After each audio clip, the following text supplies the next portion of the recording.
No, I it's don't know. activity. Now it's 5 only. We have already started now. 5. So you can But start.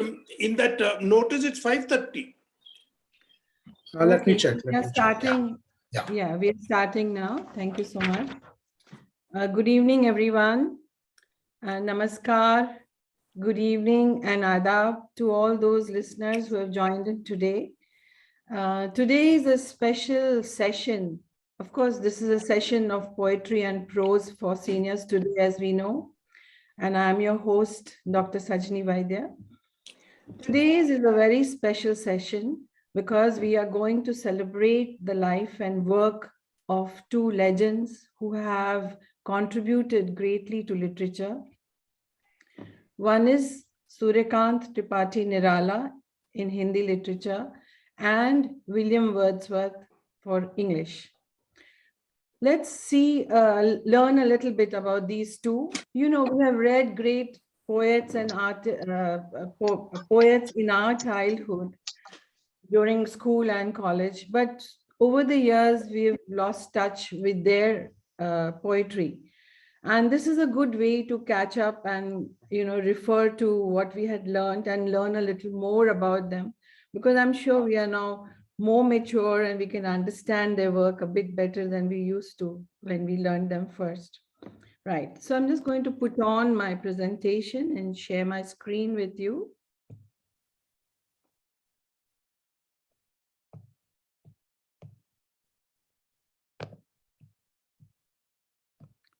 Yes, you can all see that. Yes, ma'am, we can see. Right. So I'll just start the slideshow for you. Suryakant Tripathi Nirala. Suryakant Tripathi Nirala was born in Bengal in 1896. And he had actually done his education, basic education in Bengali. But he's had unki zindagi mein, let me speak in Hindi because it's a Hindi poet that we are discussing. उनकी जिंदगी में बहुत ही early as में दर्दनाक किस्से हुए. 3 साल की उम्र में उनकी माता जी गुजर गई और 13 साल की उम्र में उनके फादर.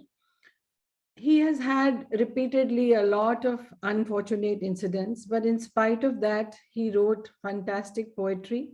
13 साल की उम्र में उनकी 15 साल की उम्र में उनका विवाह हो गया था एक मनोहरा देवी से, जिन्होंने इन्हें प्रेरित किया कि वो हिंदी सीखें. और हिंदी इस तरह उन्होंने सीखी और इस तरह उन्होंने निभाई कि वंडरफुल कंट्रीब्यूशन इनका हो गया हमारी साहित्य में और वे अमर हो गए. उनकी कविता जो थी सरोज स्मृति, जो इनकी बेटी के देहांत पे उन्होंने लिखी थी, वो बहुत ही लोगों के दिल छू गई और उनकी कविता धीरे धीरे अमर हो गई है. मैं निराला जी की आपको एक कविता सुनाना चाहूंगी जो है वरदे वीणा वादिनी वरदे. ये जो गीत है वो बहुत ही लोगों ने सुर पे सजाया है सरस्वती वंदना की तरह. वरदे वीणा वादिनी वरदे, प्रिय स्वतंत्र रव, अमृत मंत्र नव, भारत में भर दे. वरदे वीणा वादिनी वरदे, काट अंध उर के बंधन स्तर, बहा जननी ज्योतिर्मय निर्झर, कलुष भेद तम हर प्रकाश भर, जगमग जग कर दे. वरदे वीणा वादिनी वरदे. नव गति नव लय ताल छंद नव, नवल कंठ नव जलद मंद्र रव, नव नभ के नव विहग वृंद को, नव पर नव स्वर दे. वरदे वीणा वादिनी वरदे. उनकी जो कविताएं थी और हिंदी स्पेशली इतनी सरल नहीं थी, लेकिन फिर भी इतने फीलिंग्स और इमोशंस से वो लिखते थे कि लोगों का दिल हर दिया. और he is referred to as महाप्राण Nirala ji. In spite of all the difficulties he faced in life, he stood strong against everything and he wrote this poem जो सकारात्मक से भरी हुई है. मैं आपको ये शॉर्ट पोएम जो है वो सुनाऊंगी अभी. अभी न होगा मेरा अंत, अभी न होगा मेरा अंत, अभी अभी ही तो आया है मेरे वन में मृदुल वसंत, अभी न होगा मेरा अंत. हरे हरे ये पात, डालियां, कलियां कोमल गात, मैं ही अपना स्वप्न मृदुल कर फेरूंगा निद्रित कलियां पर, जगाकर एक प्रत्युष मनोहर पुष्प पुष्प से तंद्रालस लालसा खींच लूंगा मैं. अपने नवजीवन का अमृत सहर्ष सींच दूंगा मैं. द्वार दिखा दूंगा फिर उनको, है मेरे वे जहां अनंत, अभी न होगा मेरा अंत, अभी न होगा मेरा अंत. मेरे जीवन का यह है जब प्रथम चरण, इसमें कहाँ मृत्यु, है जीवन ही जीवन. अभी पड़ा है आगे सारा यौवन, स्वर्ण किरण कलोलों पर बहता रहे बालक मन. मेरे ही अविकसित राग से विकसित होगा बंधु दिगंत, अभी न होगा मेरा अंत, अभी न होगा मेरा अंत. ये इसमें हम देख सकते हैं कि कितनी सकारात्मक भरी हुई है. In spite of all the hardships that he had faced, he had actually lost a lot of his family members very early in life. But in spite, and you know, to lose a daughter is by absolutely.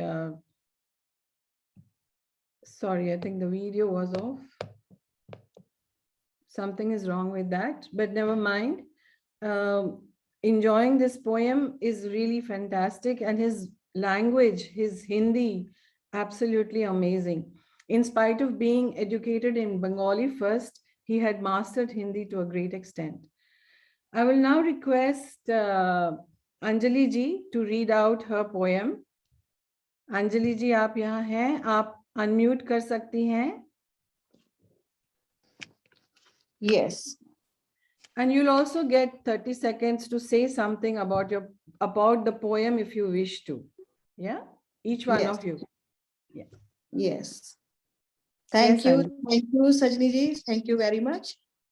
और सूर्यकांत त्रिपाठी निराला जी के बारे में कुछ शब्द कहना भी चाहती थी मैं, कि एक तो वो छायावाद के कवि थे और खड़ी बोली में लिखते थे, और उन्होंने जो है वो हमेशा विषय की विविधता और नवीन प्रयोगों को बहुलता दी थी. और श्रृंगार, रहस्यवाद, राष्ट्र प्रेम, प्रकृति वर्णन और इन सब का तो चित्रण उन्होंने किया ही था अपनी कविताओं में. उन्होंने शोषण और वर्ग भेद के खिलाफ बहुत आवाज उठाई थी. वो शोषितों और दीनहीन लोगों के प्रति सहानुभूति रखते थे और इसलिए हमेशा अपनी कविताओं में आवाज उठाते. और उनका जो मेन वो था कि निराला जी जो थे वो एक, इसलिए उनको हम क्रांतिकारी कवि कहते थे, क्योंकि वो हमेशा गरीब और उनके प्रति विद्रोह अपनी कविताओं से जाहिर करते थे. जी, अभी आप हम आपकी सुनेंगे कविता स्नेह निर्झर बह गया.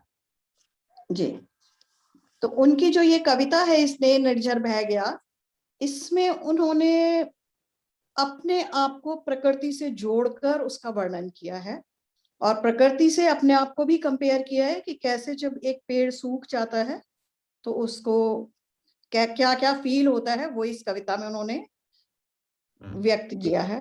स्नेह निर्झर बह गया, रेत तन रह गया. स्नेह निर्झर बह गया, रेत तन रह गया. आम की यह डाल जो सूखी दिखी, आम की यह डाल जो सूखी दिखी, कह रही है अब यहाँ पिक या शिखी नहीं आते।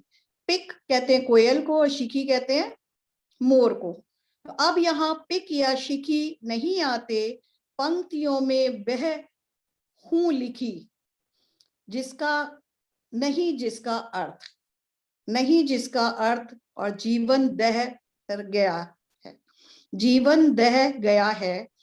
दिए हैं मैंने जगत को फूल फल, ये पेड़ कह रहा है कि दिए हैं मैंने जगत को फूल फल, किया है अपनी प्रभा से चकित चल, पर अनश्वर था सकल पल्लवित पल, ठाठ जीवन का वही जो ढह गया। उनका कहना था कि जो जीवन का जो ठाठ था वो उस समय था जब मैं चरम पे था, और अब वो धीरे धीरे ढह रहा है। तो अब नहीं आती पुलिन पर प्रियतमा, अब नहीं आती पुलिन पर प्रियतमा। पुलिन कहते हैं गीली भूमि को, जो रेत की जो भूमि होती है उसको बोलते हैं। अब नहीं आती पुलिन पर प्रियतमा, श्याम तृण पर बैठने को निरुपमा, श्याम तृण पर बैठने को निरुपमा, बह रही है हृदय पर केवल अमा। अमा अमावस्या की घोर अंधकार को कहते हैं। मैं अलक्षित हूं यही कवि कह गया है, मैं अलक्षित हूं यही कवि कह गया है। बार बार प्रिय करुणा की किरणों से भर देते हो, बार बार प्रिय करुणा की किरणों से भर देते हो, शुद्ध हृदय को पुलकित कर देते हो। मेरे अंतर में आते हो देव निरंतर, मेरे अंतर में आते हो देव निरंतर, कर जाते हो व्यथा भार लघु, कर जाते हो व्यथा, व्यथा मतलब पीड़ा, पीड़ा, और लघु मतलब कम कर जाते हो। अब बार बार कंज बढ़ाकर अंधकार में मेरा रोदन, बार बार कंज बढ़ाकर अंधकार में मेरा रोदन, और सिक्त धरा के अंचल को, सिक्त धरा के अंचल को करता है क्षण क्षण, और कुसुम कपोलों पर वे लोल शिखिर कण, तुम किरणों से अश्रु पोंछ लेते हो, तुम किरणों से अश्रु पोंछ लेते हो, और नव प्रभात जीवन में भर देते हो। तो एक नई उमंग और तरंग भी लाते हैं, और साथ में उसकी व्यथा भी व्यक्त करते हैं कि नव प्रभात जीवन में भर देते हो। Thank you. Wonderful. Thank you so much. That was really lovely. Nirala ji, हमें पता है कि सिर्फ कविताएं नहीं लिखते थे, उन्होंने छोटी कहानियां भी लिखी हैं, निबंध भी लिखे हैं, और कई पत्रकारों के संपादक भी रहे हैं। तो he has a big body of work. I would now like to invite अनुपम जी, आप अपनी कविता पेश करें। इनकी आप अपनी सिलेक्शन पेश करें निराला जी की कविता की, वो तोड़ती पत्थर, और उसके बारे में कुछ कहना चाहेंगे तो कह सकते हैं। जी थैंक यू। सबसे पहले तो आपको बहुत बधाई निराला जी को चुनने के लिए, और फिर अंजलि जी को शत शत नमन, क्योंकि निराला जी अधिकतर अतुकांत लिखते थे, तुकबंदी में, राइमिंग में उनका भरोसा नहीं था, लेकिन अंजलि जी वो एक रेयर जेम चुनकर ले आई जिनमें एक्चुअली तुकबंदी थी।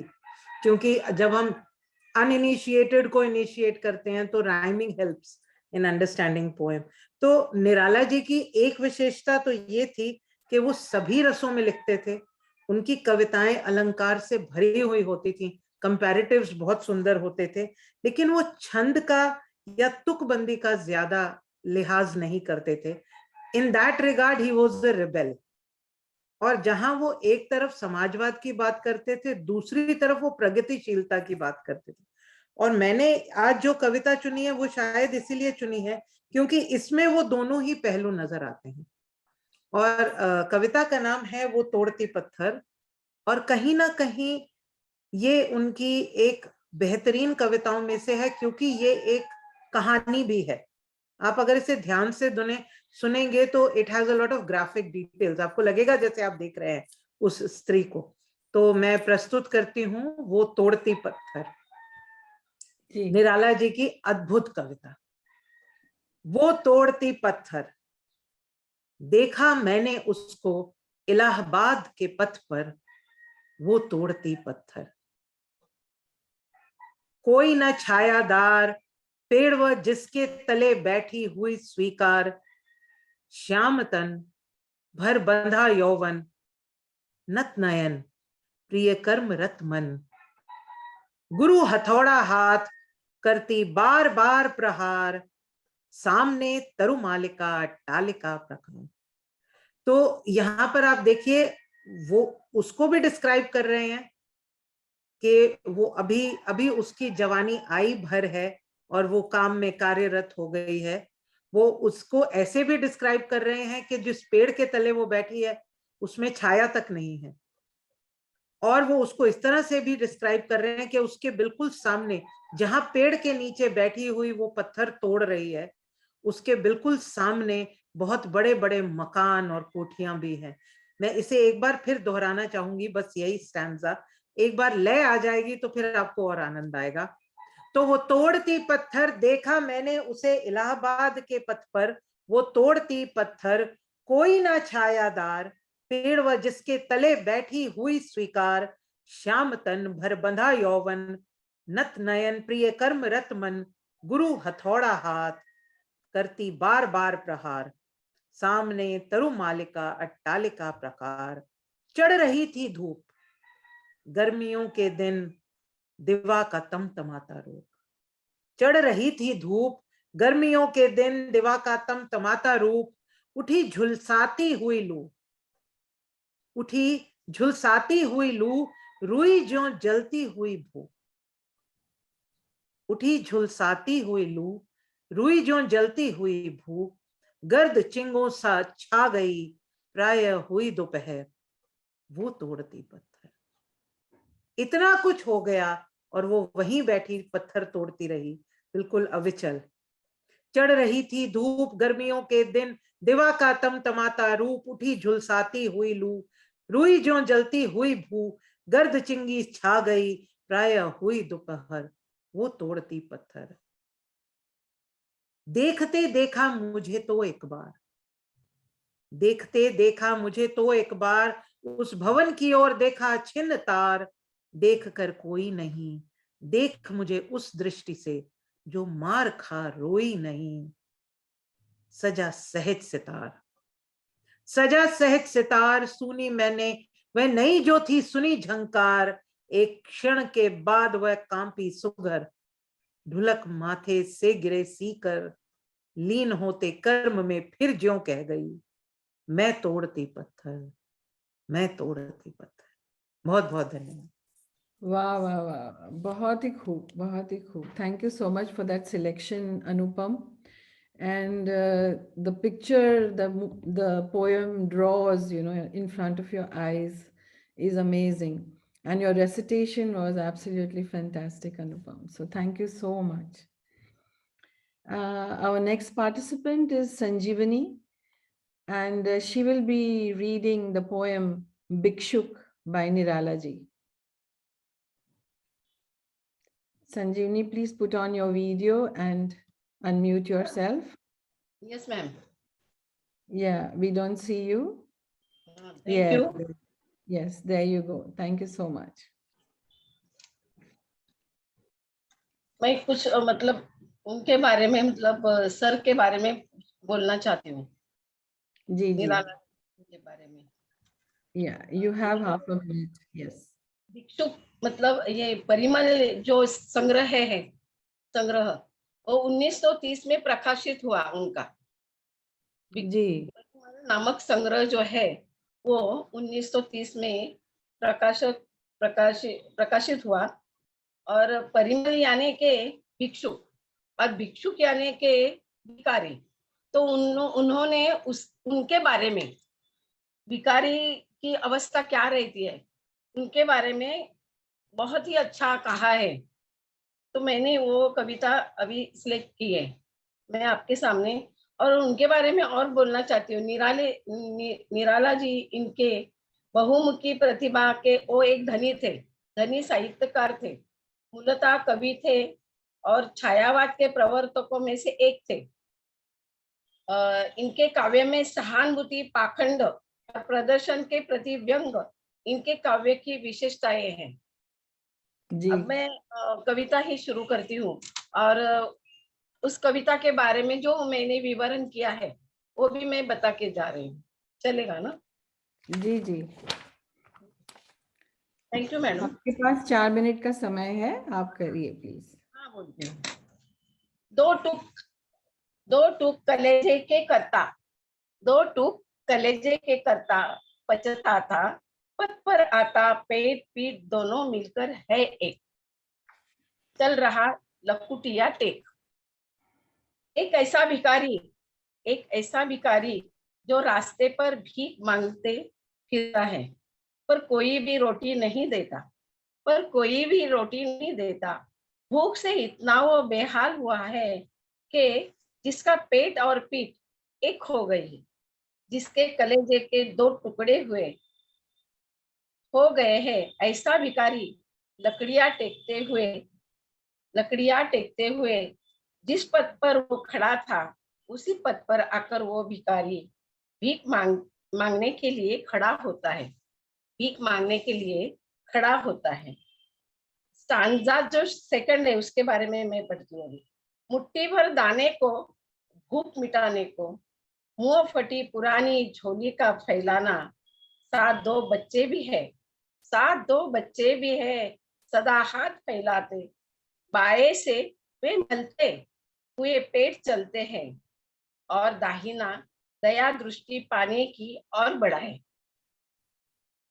मुट्ठी भर अचानक, मुट्ठी भर अनाज पाने के लिए पुरानी फटी हुई झोली को आगे फैलाता हुआ, जिसके साथ उसके दो बच्चे भी हैं, जो बाएं हाथ से खुद के पेट पर हाथ घुमाते हुए लालच भरी नजरों से, लालच भरी नजरों से लोगों की और देखते हुए दाहिना हाथ उनकी ओर बढ़ाते हैं, उनकी ओर बढ़ाते हैं कि कोई हमें रोटी तो दे दो, कोई हमें रोटी तो दे दो।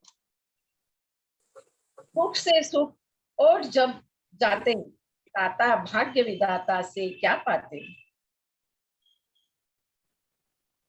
घूट आंसुओं के पीकर रह जाते, घूट आंसुओं के पीकर रह जाते। उस भिखारी के भूख से ओठ सूख गए हैं, जिसको पेट में खाना ना गया हो, उसका कितना हाल होता है, शायद शायद उसका दिल ही जानता है।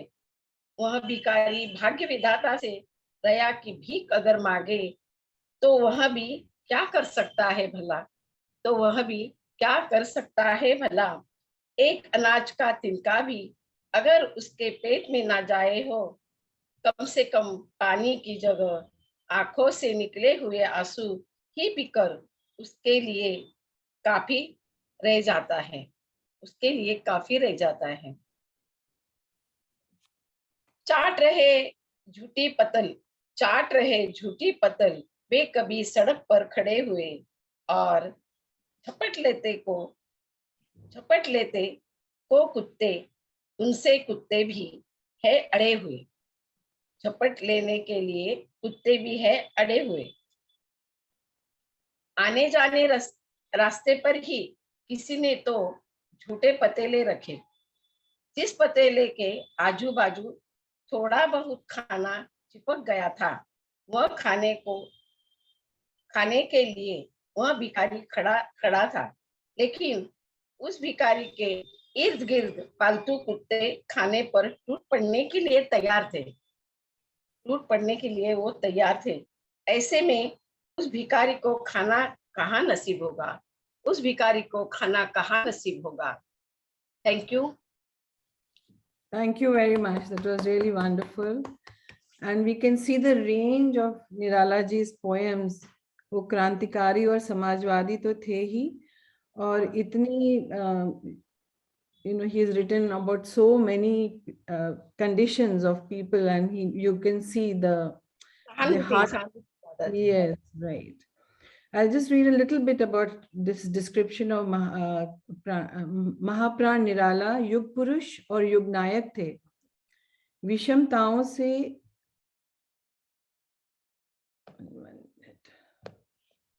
I'm not getting the whole thing over here. Sorry. Ma'am, at your right side, Sorry. screen, when you share the screen, there is one minus button. You have to click on that. So you'll be able to read all. Okay, right. Yeah. महाप्राण निराला युग पुरुष और युग नायक थे। विषमताओं के बीच जीवन व्यतीत करते हुए उन्होंने विष पिया और समाज को अमृत दान दिया।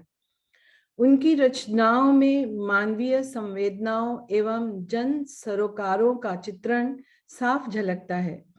महाकवि निराला स्वाभिमान और करुणा के साकार रूप थे।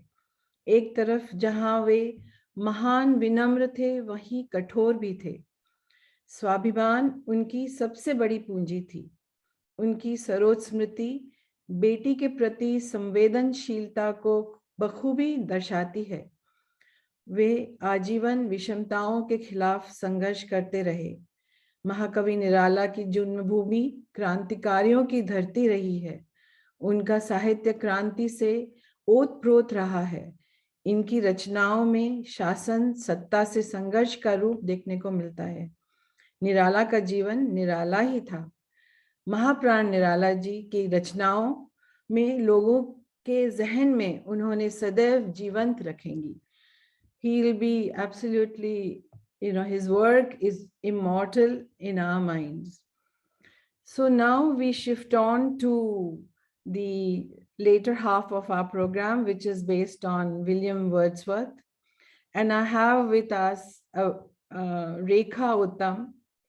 She's an HR professional and takes workshops on public speaking, but she's a fantastic poet in her own right. Welcome, Rekha, and I leave the floor to you. Thank you, Sajni. Can I get screen share permission, please? Yes, we have the access, ma'am. Okay, thank you. Just let me share my screen.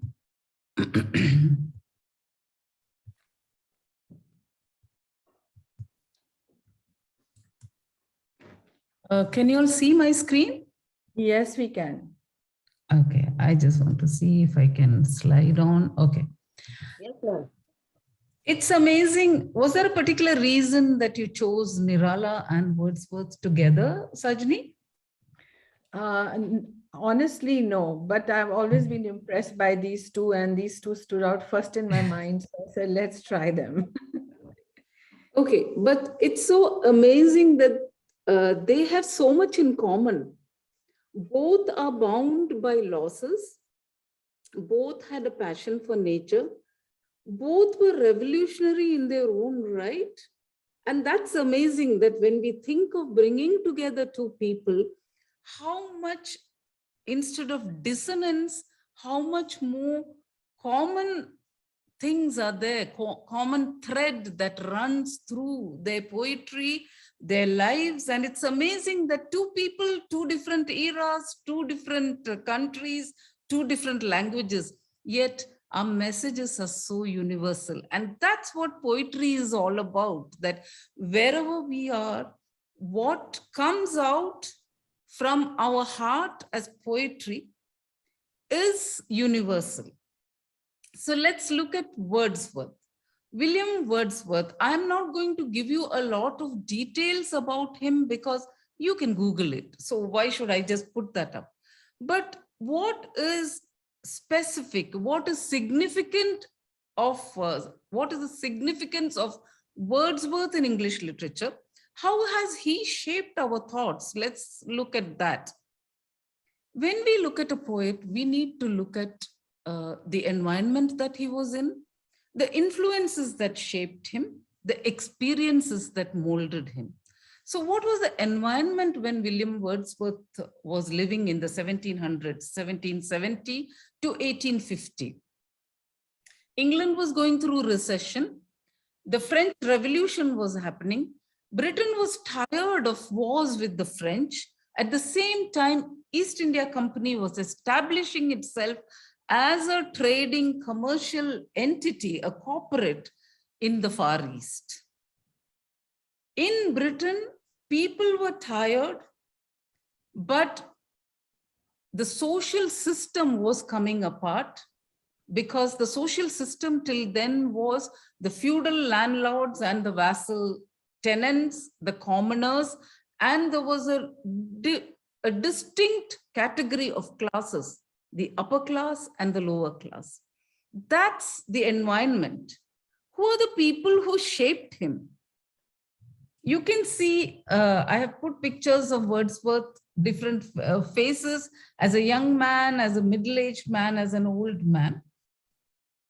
The two people who have significantly influenced him are, one is his sister, Dorothy Wordsworth, and the other is Samuel Taylor Coleridge, the famous of the Kubla Khan, the poet who wrote Kubla Khan. Wordsworth's childhood was again full of losses. Lost his mother at a young age, separated from his sister for 9 years, lost his other siblings in war and in illness, lost his own children.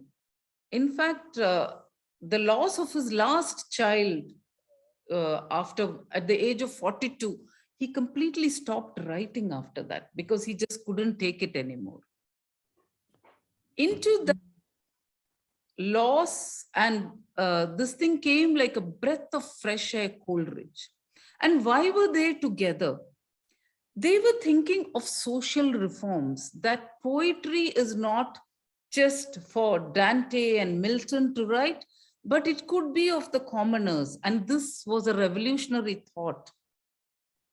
And hence, they were kind of taking a reclusive break in Grasmere, which is the countryside of England, where the Lake District is. And that's where the collaboration of Coleridge and Wordsworth came about. And this is the scenery that inspired the poetry, the River Wye, the lakes, the hills, the pasture lands, which came out, all the pastoral poems. And the lyrical ballads were inspired by this scenery. And if you look at it, what were they saying? They were saying that poetry is in everyone's heart, not just a few. Poetry is not limited to just a few noble people, but it is of the common person. And that's where the thought came from. So when he looks at, if you look at Tintern Abbey, he says, no, perchance I would be with, sorry, just let me just try to minimize this. Yeah. Maximize. No, perchance if I should be where I no more can hear thy voice, nor catch thy wild eyes, these gleams of pure existence with thou, then that forest, this is more dear both for themselves and for thy sake. This he's addressing to his sister, Dorothy, and saying that this scenery becomes more poignant to me because you were walking with me along these streams. So nature and relationship, it was intermingled into his poetry. He was called the father of the Romantics because till then, in an England which is governed by the Church of England, Puritanism at its peak, where everything was related to God, religion, and the state, here were people who were saying that nature is what is going to teach us. So started as a project with Coleridge. Coleridge they collaborated and published the lyrical ballads. Coleridge put the Rime of the Ancient Mariner, Wordsworth's Tintern Abbey, and Idiot Boy, which is a description of a common man. And Coleridge wrote on his own son, Frost at Midnight. So Wordsworth's definition of poetry was that it's a spontaneous overflow of powerful feelings. And his theory was that poetry should be written in the language really used by men, not some superfluous, fantastic words just put in there to impress, but it should be of the common men. So their goal in publishing lyrical ballads was to write poetry which reflected on the lives of humble, rustic people.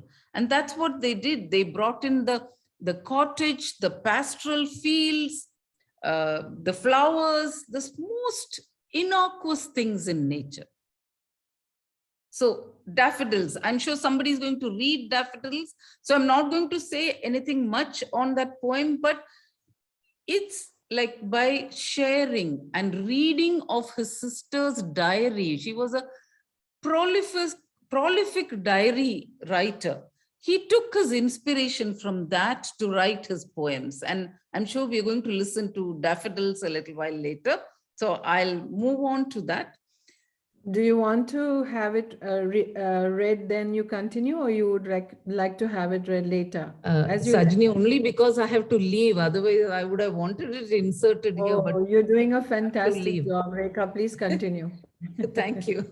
Otherwise, I would have loved to have that poem here. Just I don't have time. So interesting. The presentation is so interesting. Thank you. Yeah. Thank you. Yeah. So the other famous poem is Prelude. And one thing that we have to think, and I kept thinking as I was reading, and this thought has come to me before as well, is that in Prelude, the Prelude was written actually as a poem dedicated as a tribute to his friendship with Coleridge. The original title of the poem was Poem to Coleridge. But this was published after his death by Mary Hutchinson, his wife, and they changed the name to Prelude. And I'll come back to that thought. Let me go to his children. He had 3 sons and 2 daughters, and this is Dora, who at the age of 42 died in 1842.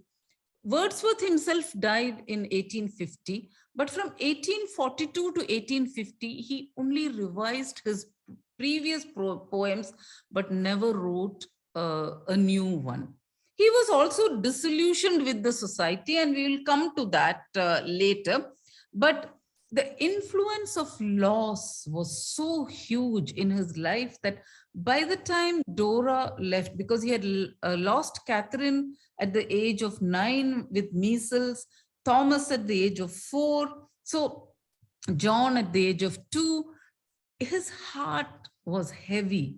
His whole spirit it just could not take it anymore and didn't find the inspiration to write the poetry. He was not a rich person. He had a legacy given by a friend called Raisley Calvert, which was £900 a year, and they had to make do with that. And sometimes I feel that trials and tribulations also bring out the best in us, in the sense that the best of poetry flows. He was 7 years the Poet Laureate of England. Not that he got any income from that. He was not even sure that he wanted to write anything as a Poet Laureate. And the then Prime Minister, Robert Peel, told him that it's okay, you don't have to write anything. You just have to be the Poet Laureate of England. So these were his livelihood and his achievements. And then you look at the lyrical ballads, you can keep it aside, and then come the Lucy poems, and then comes his sonnets. These are the 3 different phases in his poetic journey. What were Lucy poems about? It's still being debated. Now they put in psychological theories to it and say that it was his frustration of having to live with his sister away from Coleridge. Or it was his own fear of losing his sister, like how he had lost others. The Lucy poems are 5 poems composed between 1798 and 1801. This was while on a short visit to Germany. He also had a previous marriage to a French woman, and he had a child, Caroline, by that. Was he reflecting on that loss? Was he reflecting on Dorothy? We just don't know, but it is his, it portrays a man, not just a man's, but humanity's fear against the oncoming this thing of nature, that death is inevitable. And we all have to face losses. There is no way that we can escape that. How does the heart, how does the soul take in that loss and still live on? We all live on with our losses. And Wordsworth, with his words, makes it easier for us to live, because there are these poems that can be read and we can really get inspired by that, right? Let's look at some of the immortal lines from William Wordsworth. And I'm not encroaching into any poetry, but you need to understand where this mind was coming from. There is definitely an Eastern influence, though it's not said. Somebody has done a research and published a paper saying that he was influenced by the Bhagavad Gita, because you can see karma, reincarnation, of having different lives again and again as a theme in his poetry. So here it is. A deep distress hath humanized my soul. It's our agonies, it's our anguish that makes us human. That's what he says, right? He learned in Tintern Abbey the still sad music of humanity. In Intimations of Immortality, he says the loss of his power to see the things he had once seen, and he laments that the celestial light that seemed to lie over the landscape of his youth, like the glory and freshness of a dream, and that he seemed to be losing it again and again, right? And then come the specific lines where he says, our birth is but a sleep and a forgetting. What is that? This is just straight from the Bhagavad Gita. You feel that where you are discarding your dirty clothes and going into a fresh new set of clothes, right? I mean, it's as parallel as that. Yeah. Soul that rises with us, our life's star, hath had elsewhere its setting. It has set somewhere to rise here as me or you or anyone else. That's what he's saying. Isn't that a very Oriental thought, not a puritanical church thought? And cometh from afar, not in entire forgetfulness and not in utter nakedness, but trailing clouds of glory do we become. From God, who's our home, heaven lies about us in our infancy. Where do we come from? He's asking that question. And that just shows that how he sees in nature the destruction, the creation, and the sustaining of life over and over again, cyclical. And that's what touches his heart. The face of this romanticism, of seeing the commoner as capable of, much more than what he's been assigned to, gets disillusioned a little bit in later years. He realizes that the commoners also are as greedy, as wanting power, and he's so disappointed that his disillusionment with the common man comes in this poem where the world is too much with us. These are the sonnets which he wrote in his later years. The world is too much with us, late and soon, getting and spending. We lay waste our powers. Little we see in nature that is ours. Means our nature is not what is shown in the true nature, because we are much more meaner as human beings. That's what he's saying. We have given hearts away, a sordid boon. He is lamenting the fact that we have let go of our morals, and this is, we are talking about 1840 up to 1850. He was fed up with the social structure that, in spite of socialism, in spite of the commoner getting a more powerful role in society, nothing in society changes. The greed is there. The power play is still there. the hating of each other is still there, and still money seems to be that matters to everyone. So that disillusionment apart, let us just look at what he was. Bliss was in that we dawn have to a be little alive. short of time, so if we can please wind up a little. Yeah, But to be young was very heaven. When from our better selves we have too long been parted by the hurrying world and droop sick and of its business, of its pleasures tired, how gracious, how benign is solitude. Dust as we are, the immortal spirit grows like harmony in music. There is a dark, inscrutable workmanship that reconciles the discordant elements, makes them cling together as one society. And that's what he wanted the society to be. Sadly disillusioned, but left us with a treasure trove of beautiful language with which we can create our own preludes, our own poems, our own sonnets. Thank you, everyone, for your patient listening.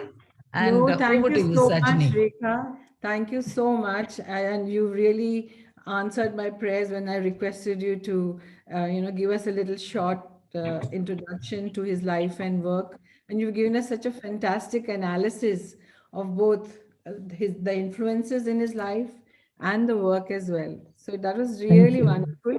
I know you put in a lot of effort and time behind it. So thank you so very much. Thank you, Sajni. And thank you, everyone, for listening. I just have to go somewhere else, and that's why let me take. You and, are I will excused, join Rekha, another but time. please Thank you. join us again with so much For of sure. your fantastic contribution. Thank you. For Thank sure. you very Thank you. Bye, everyone. Bye. So it was really wonderful, the comparison also that she brought out with William Wordsworth and Nirala ji. We see how both their lives were influenced by so many losses, and how that influenced their poetry as well. Both being so concerned about bringing about a change in society, as well as bringing poetry to the common masses. Because as we all know, poetry touches each one of us. Each one of us have emotions, and each one of us needs to bring that expression into it. So I will request Nirenji now to recite the Daffodils for us, that wonderful well-known poetry from William Wordsworth, which we learned in school. So you have already heard a lot about him. So I'll just go to the poem right away. Yes, Daffodils. please. Yeah. Daffodils by William Wordsworth. You know his love for nature.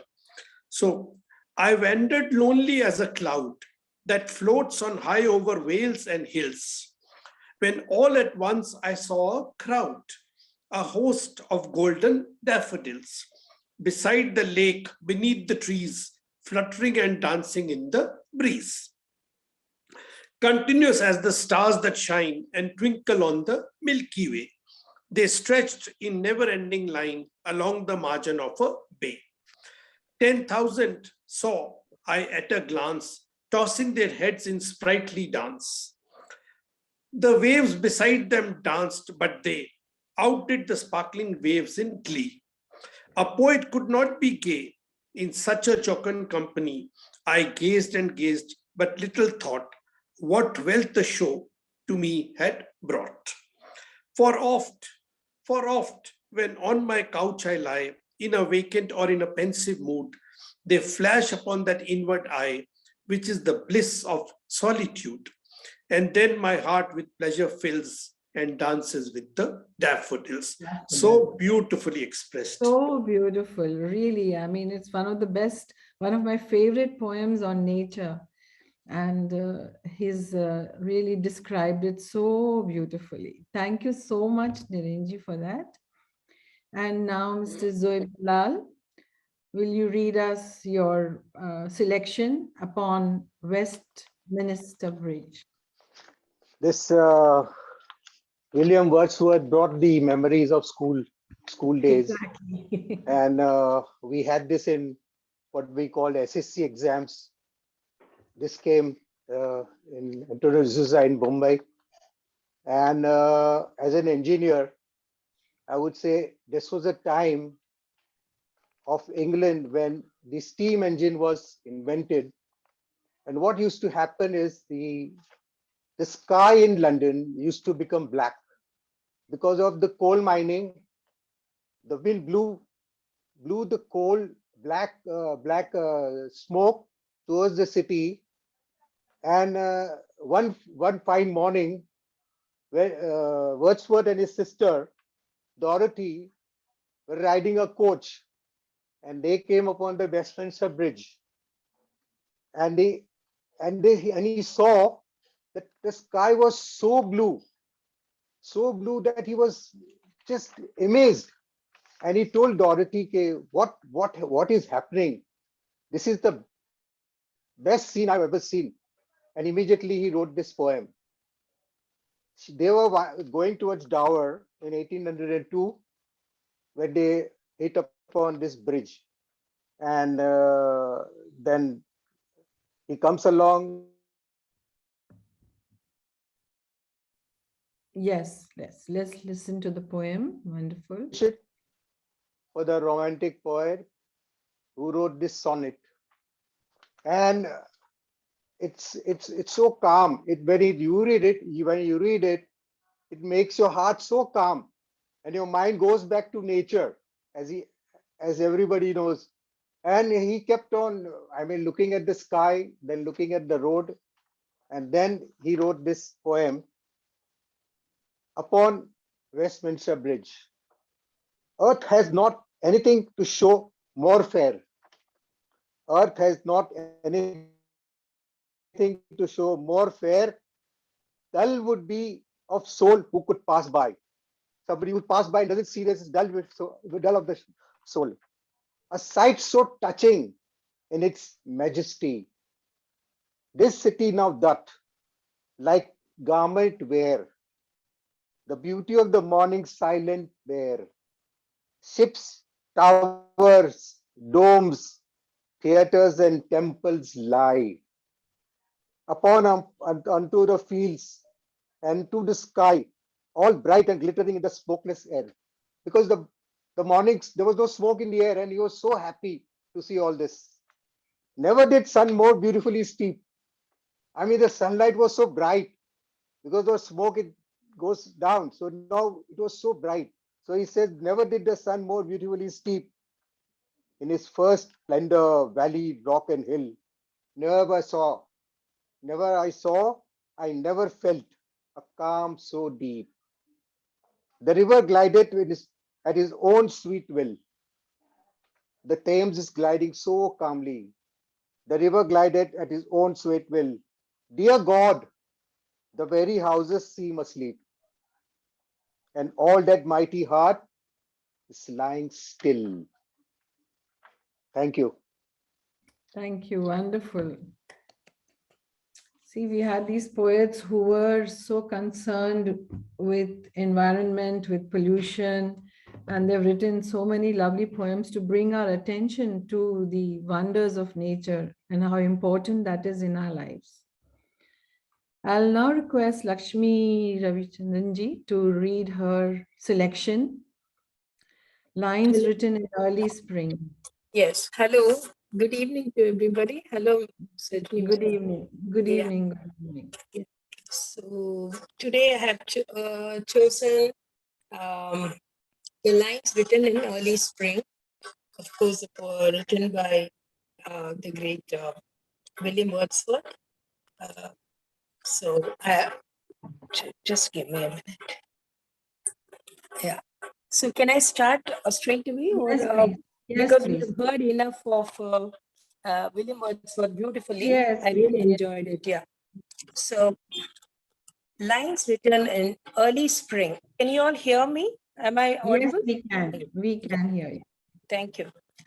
I heard 1,000 blended notes while in a grove I sat reclined in that sweet mood when pleasant thoughts bring sad thoughts to the mind.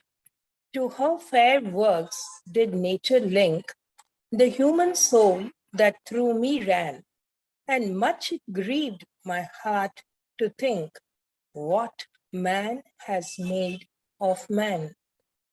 Through primrose tufts in that green bower, the periwinkle trailed its reeds, and it's my faith that every flower enjoys the air it breathes. The birds around me hopped and played, their thoughts I cannot measure. With the least motion which they made, it seemed a thrill of pleasure. The budding twigs spread out their fan to catch the breezy air, and I must think, do all I can, that there was pleasure there. If this belief from heaven be sent, if such be nature's holy plan, have I not reason to lament what man has made of man? So this is a beautiful poem. Again, it's all about environment and the anguish this romantic poet had thought and expressed even centuries back is really amazing. And Yeah. also, it is very painful to see that even today we are still grappling with all global warming and environmental issues. Exactly. So the reason I chose to read this poem is that these issues are very close to my heart also. And I earnestly wish someday I would really constructively contribute in a very small way, at least, to this earth, to this planet. Yeah, Thank you. wonderful. Thank you so much for that selection, Lakshmiji. It was very beautiful. And it is the reason why these poets are immortal is because they dealt with subjects that are relevant for us today. Exactly. That's why they are immortal, because they have dealt with these topics, you know. I will now call upon Narendra Chawla-ji to read his selection, The Solitary Reaper. Yes, please. Can you unmute yourself, Narendra-ji? Narendra-ji, can you please unmute yourself? You are not, yeah.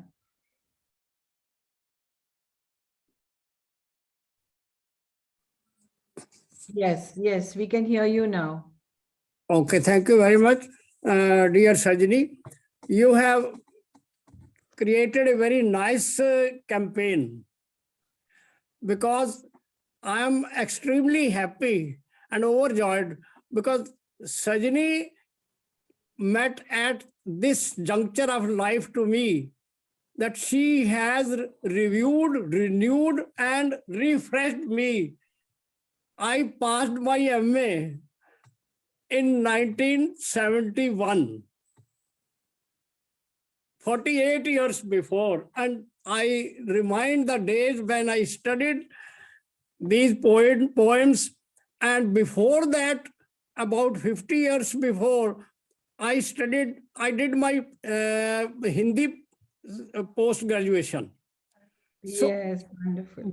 But it does take us back to those school days of ours, you know, college days of ours. That's why we are doing this, right? Yeah. On that day, when you gave us this titles of Nirala ji and William Wordsworth, so immediately I reminded Todti Patthar.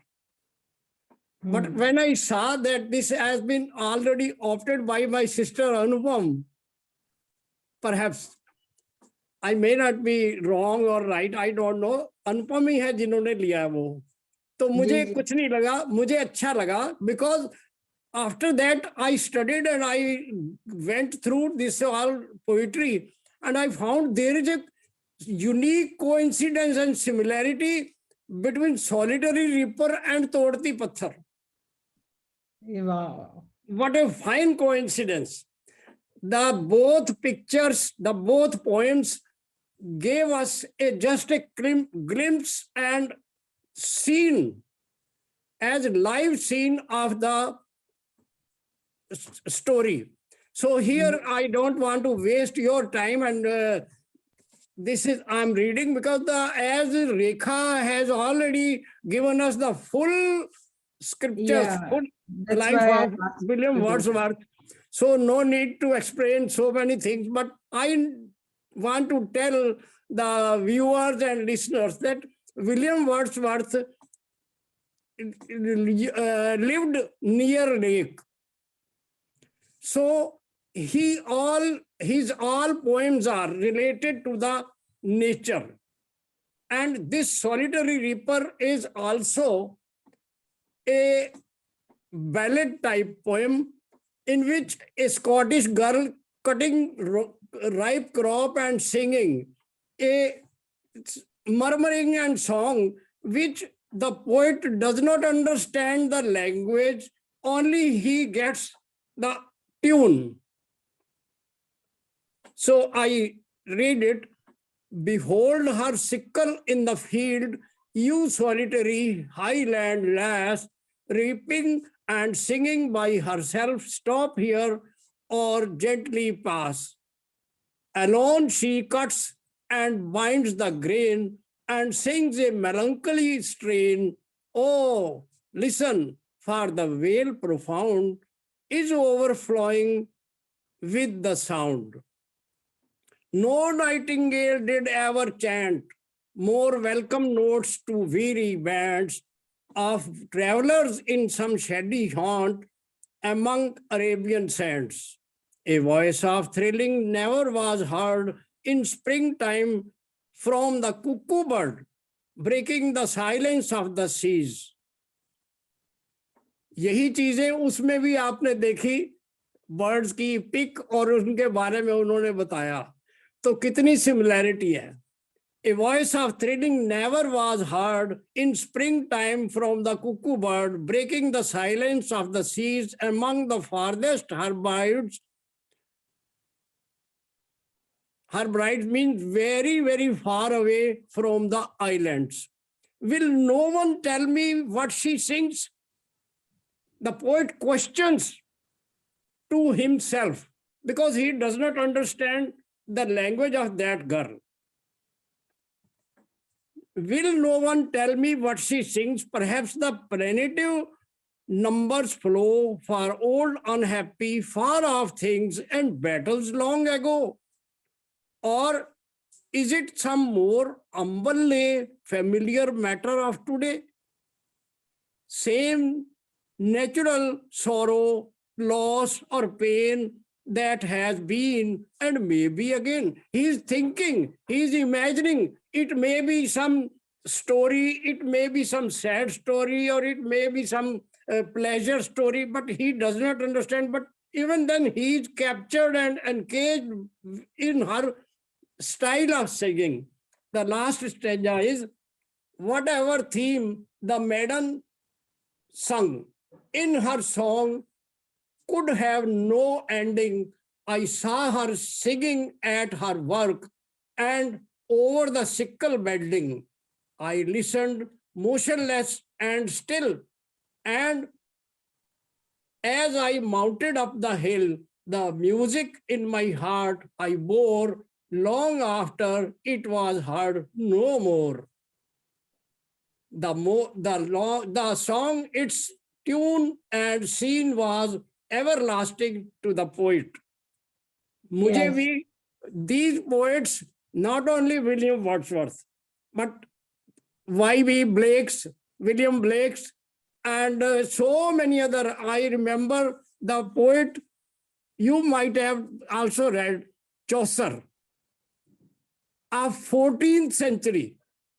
Yeah, so we will go on from here. Thank you so much for These your things selection. made us poet. These Yes, poets wonderful. made us poet. Thank you very Yes. much. Thank you so much. Wonderful. That was really nice. And we are now come to the end of our program today. It's been a very enriching experience, visiting these immortal poets that we have and the rich poetry that they have left behind for us to enjoy. So I will soon be sending you the topic for the next poetry session. For all the listeners, we have this program every fortnight, and it is for poetry lovers and also to encourage more and more people to take to poetry writing. It's never late. It's always good to take up a pen and express your feelings. That's all poetry is all about. I think there was one Kamal Suryavanshi who wanted to read a poem for us, but I hope she will participate next time. We are already at the end of the program, so I really apologize for that. Is it a short poem that you wanted to read, Kamalji? हाँ, short है और आपने chance दिया इसलिए बहुत बहुत धन्यवाद madam. हाँ जी, जो ओके, निराला जी की शॉर्ट है। हाँ जी, पढ़िए, हम निराला जी से एंड करेंगे। अच्छा, चलिए, वेरी गुड। या जब मनुष्य की उम्र ढल जाती है तब जब उसे बुढ़ापा आ जाता है तो बहुत बुरे दिनों से उसे गुजरना पड़ता है। बुढ़ापे में जीवन की सारी कोमलता कम होती है या नष्ट हो जाती है। शरीर, मन, चाल ढाल सब कुछ बदल जाता है। मन भी थक जाता है और उसके सगे संबंधी या दोस्त भी उससे दूर हट जाते हैं। अकेलापन महसूस होने लगता है और ऐसी स्थिति में नया कुछ करने की उमंग भी उस मनुष्य में नहीं रहती। इस बुढ़ापे की व्यथा को कवि सूर्यकांत त्रिपाठी निराला जी ने अपने मैं अकेला इस कविता में व्यक्त किया है। वह कविता मैं आपके सामने प्रस्तुत करने जा रही हूँ। Thank you. मैं अकेला, मैं अकेला, मैं अकेला, मैं अकेला, देखता हूँ आ रही मेरे दिवस की सांध्य बेला। मैं अकेला, मैं अकेला, मैं अकेला, मैं अकेला, पके आधे बाल मेरे, पके आधे बाल मेरे, हुए निष्प्रभ गाल मेरे, हुए निष्प्रभ गाल मेरे, चाल मेरी मंद होते जा रही है, चाल मेरी मंद होते जा रही है, हट रहा है मेला, हट रहा है मेला, मैं अकेला, मैं अकेला, जानता हूँ नदी झरने, जानता हूँ नदी झरने, जो मुझे थे पार करने, जो मुझे थे पार करने, कर चुका हूँ हंस रहा यह देख कोई नहीं बेला, कर चुका हूँ हंस रहा यह देख कोई नहीं भेला, मैं अकेला, मैं अकेला, मैं अकेला, मैं अकेला, देखता हूँ आ रही है दिवस की ये सांध्य बेला, मैं अकेला, मैं अकेला। धन्यवाद मैडम। वाह वाह वाह, आपने तो 4 चांद लगा दिए हमारे प्रोग्राम में। Very good, excellent, excellent. I really appreciate all your enthusiasm in participating in this program. Thank you very much. Have a lovely weekend and goodbye. Till next time. In a fortnight's time, we will meet you again. Thank you. Bye-bye.